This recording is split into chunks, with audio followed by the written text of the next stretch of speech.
আজকের দিনটা আমাদের পুরো আন্টার্কটিক এক্সপিডিশনের একটা অবিশ্বাস্য দিন। আজ আমরা যাচ্ছি পৃথিবীর সব থেকে বড় কিং পেঙ্গুইনের কলোনি দেখতে, সেন্ট অ্যান্ড্রুজ বে, যেখানে এক জায়গাতেই রয়েছে প্রায় 5 লাখ পেঙ্গুইন। সকালে রেডি হয়ে আমরা ছোট্ট জোডিয়াক বোটে উঠলাম, আর তীরে নামতেই দেখি শত শত পেঙ্গুইন আমাদের ওয়েলকাম করার জন্য এসছে। দেখে মনে হচ্ছিল এই বরফের দেশেও যেন এক রাশ প্রাণের উচ্ছ্বাস ছড়িয়ে আছে।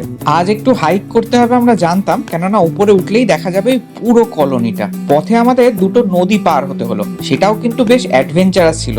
নদীতে প্রচন্ড স্রোত ছিল আর পাথরগুলো ছিল বেশ পিচ্ছিল। এই নদীর নাম আমরা মজা করে দিলাম পেঙ্গুইন রিভার, কারণ নদীর তীরে সারি সারি পেঙ্গুইন দাঁড়িয়ে ছিল। কেউ জল খাচ্ছে, কেউ হাঁটছে, কেউ আবার চারপাশে আমাদের দেখে কৌতূহলী হয়ে আসছে। চারপাশে বরফের পাহাড়, গ্লেশিয়ার থেকে নেমে এসছে নদী, তার মাঝে এলিফ্যান্ট সিল আর প্রচুর পেঙ্গুইন আশেপাশে দাঁড়িয়ে আছে, একেবারে পিকচার পারফেক্ট। শেষে যখন আমরা উপরে পৌঁছালাম, যা দেখলাম তা ভাষায় বোঝানো অসম্ভব। চোখের সামনে যেন এক পেঙ্গুইনের মহাকুম্ভ মেলা।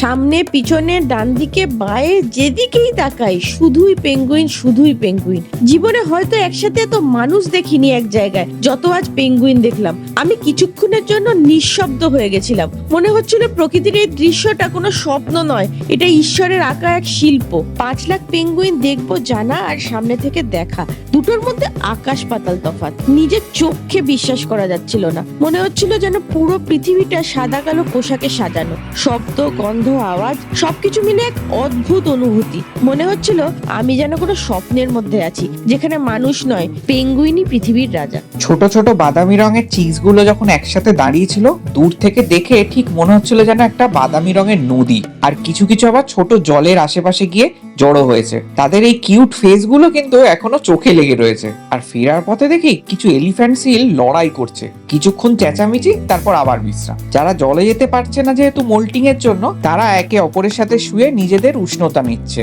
আজকের এই দিনটা আমাদের কাছে একটা রেড লেটার ডে। প্রকৃতির এত জীবন্ত রূপ, এত নিখাত সৌন্দর্য আমরা কোনোদিনও ভুলবো না।